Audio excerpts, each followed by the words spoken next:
Welcome back. Thanks again for joining us for another episode as we are continuing in our verse-by-verse study through the book of Romans.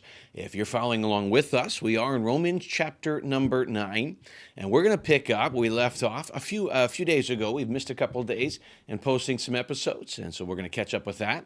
But we're in the book of Romans chapter 9. We're going to jump in to verse number 24 in a second. We'll go back to 23 just for a little bit of context to give us an understanding of what's being stated here. But again, what we're looking at is a chapter in the book of Romans that is often used, I think, out of context to prove I want to carry a stronger-handed view of the sovereignty of God. I'm in full belief that God is completely sovereign, but I believe in his sovereignty, he has given us a free will. This includes in the act of salvation. I believe God is involved in salvation. I believe the man cannot be saved except the Father draw him, but I believe we do have a choice. And many aspects of the Reformed thinking say you don't. God has chosen ahead of time, and you use these passages for that. So we're going to jump in a little bit and show that I believe even from Old Testament, God's intention was to expand beyond just one group, and how we can even see from this chapter it was not this truth. And I believe that as you dig further into chapter 9, you're going to find that some of these theological thinkings of this my stronger view of election are disproved by the verses we're going to look at when we understand them. So again, Romans chapter 9, verse 23, kind of for context, that he, the Lord, might make known the riches of his glory on the vessels of mercy, which he had prepared beforehand for glory. Now, again, a lot of people go to that verse and they see these are the ones he's chosen ahead of time, before salvation, before the world began, and these are the ones that are going to get saved. And depending on what version of reform you think, they don't have a choice, or however it would work when it comes to salvation.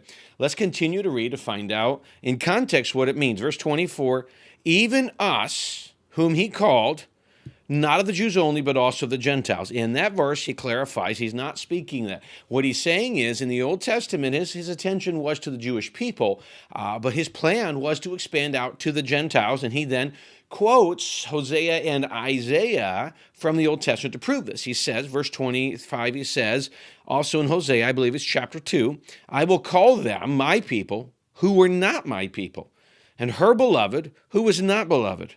And it shall come to pass in the place where it was said to them, you are not my people, there they shall be called the sons of the living God. Here's what he's talking about. He's referencing the Gentiles. He said, I will call the people who are not my people.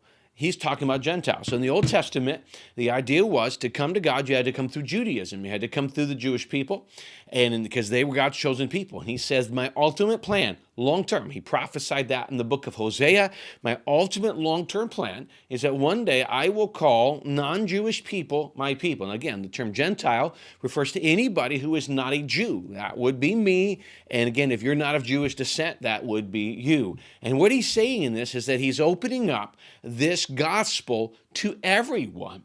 Again, so I think it easily points out the fact that God is not picking and choosing. Please remember, a lot of the teaching, especially in the book of Romans and election, references national election to the nation of Israel, which is true.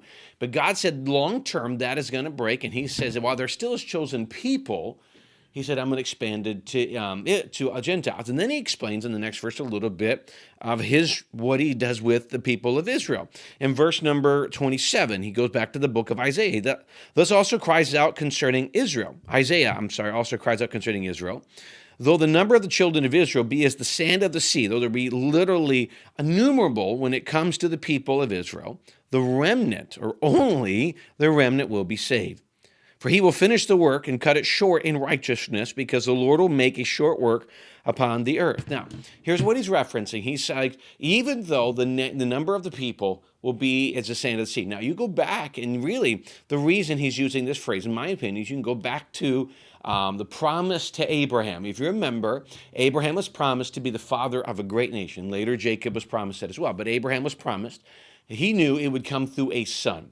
He knew he'd have one son, and through that one son, God would make him a father of this great nation. And one of the terms used to describe this was that your people be as the sand of the sea. I'm sorry, not exactly the phrase. Yeah, the sands of the sea. But you go out to the shore. You go out to the coast. You go look at the sand. You can't number them. They're tiny, and there's millions of them. And he's like, this will be your people, which is true of the Israeli people, Jewish people. And he's saying that. So he uses a description to remind people of a term used for Abraham. And then he says, unfortunately, even though there'll be that many, only a remnant of those people will be saved. Now, is this by force? Is this God's going to choose? No, it goes back to the idea of vessels for destruction, vessels for mercy. It goes down to a choice. Israel, if you go back to the book of Judges, in the book of Judges, there is a phrase that years ago I heard used I thought was well. It's called the cycle of sin. The Jewish people would enjoy God's supernatural blessing because they were worshiping him and honoring him. And then after a period of time, they would fall into sin. And really the biggest sin was they would follow other gods. And they didn't necessarily always leave God, they would just add more gods. That's why in the Ten Commandments, you shall have no other God before me. One of the ways they justified their actions was, well, we still have Jehovah. He's just one of our gods. He says, no, I will be your only God. I am a jealous God, which is very true and very valid. So when they looked at this, in that cycle of sin, you'd see they would choose other gods, they'd go away, and they knew what would happen. God promised, we read this in Chronicles and other places where God's, if you will run away, this is what will happen. So they were sold into slavery. They become a punishment. Slavery, often famine, and they would get into some level of captivity or punishment. And then after a period of time, they would repent of their sin. They'd call back on God. God would bring them back through a judge, through supernatural, through the work of a judge. Gideon was the name that many people are familiar with. There's 300 men fighting off the Midianites, and they would come back and now and again enjoy this great supernatural blessing from Jehovah God. This cycle was usually around about 200 years. And this would happen over and over. That is the history of the Jewish people. It's still true of us. You know, we can find a tendency to do that. Individually, it doesn't always take 200 years, but you understand the point. We can go through that, this cycle of sin. But here's what you see. Israel it was known throughout the time to be stubborn and go against God, no matter how much God had put his hand of blessing upon them. So he says, there's so many of them, the remnant will be saved. Why? For he will finish the work of it and cut it short in righteousness. That God's righteousness demanded that he deal with sin, and Israel's refusal to follow that demanded judgment. And so that would happen. Here's what he means by that. Verse 29, as I said before, unless the Lord of Sabaoth had left us a sea, we would have become like Sodom and we would have become like Gomorrah. Now, what's he talking about that? Sodom and Gomorrah were judged for their actions.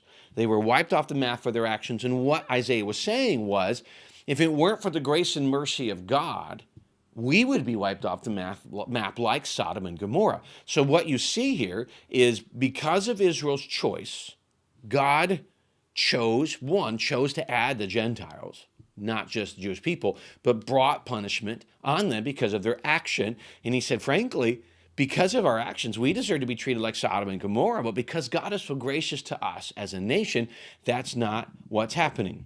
And that's one of the things that we see here. This is, a lot of times you can look and you say, God's righteousness, God's judgment can see as bad, but think about what God could do. What do we truly deserve?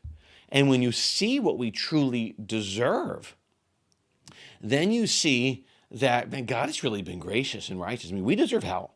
The wages of sin is death. But through the gift of God, God has offered us eternity in heaven through his Son, not because of what we've done, but because of what he has done. So we look at this passage, we see the grace of God to move to the Gentiles, and all people are offered salvation. And then we see that God could choose to be harsh, but even in his righteousness, he shows his mercy. And through his judgment, there's always mercy seen. And we know in end days that will happen. We get to the end of human history, we're going to see that God's judgment will be brought out on everyone. That's why there's a place called hell. But God has, in his long suffering, given us many, many years as he strives to bring as many into his family through the gospel as possible. So today, look to that mercy. Look to that grace. We know what we deserve. But we're offering mercy, we're offered grace. And Ephesians says, for by grace, his grace, we are saved through our faith in him. Not of works, not anything we do, lest we should boast. So we look at this and we thank God for what he's done, and thank God for what he's doing. And if you've not put your faith in him, I challenge you to do that today. This is, again, another picture of God's great mercy. And may that be an encouragement that no matter our past, no matter our choices, God is always so gracious and merciful to us. We do appreciate the privilege you've given to be part of your day, to be part of your life. I hope this is an encouragement. Stick with us as we'll jump in here next time and pick up where we left off. I'll talk a little more about this and God's working with Israel as we can finish up Romans chapter 9. Thanks again for joining us, and we look forward to seeing you again next time.